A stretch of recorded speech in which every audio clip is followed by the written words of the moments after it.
dapaw-dapaw ba? Dapawon gyud siya. Oo, Oh, dapaw. dapaw.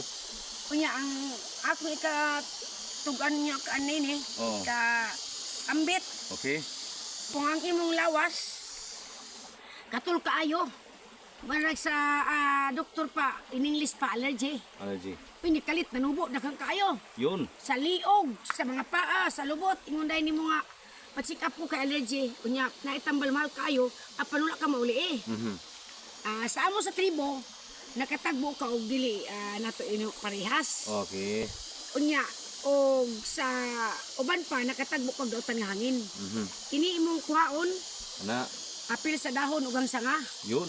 Maglapog ka og dakong kalayo. Imo kining itungod.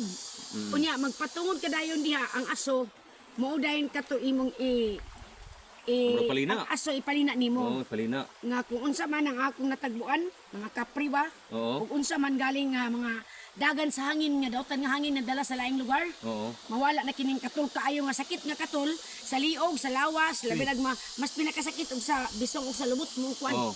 Kay di ka man makahubo og pante. Oho. Mao kini, kalimog sa usa idol lodi. So, kalimog sa usa. Yes, So, idol mula lodi. sumpa lugar ni Dea siya. Sa mga dautan. Dautan nga mo Hangin og dautan nga mga elemento. mutakboy si lawas. O idol lodi. Sus, pagkapatsanda ba kayo. Kalimog sa usa ha. Ingon nila allergy idol lodi. Allergy, okay. Oo. So, ay mo kalimot ani. Kanang pinakalit.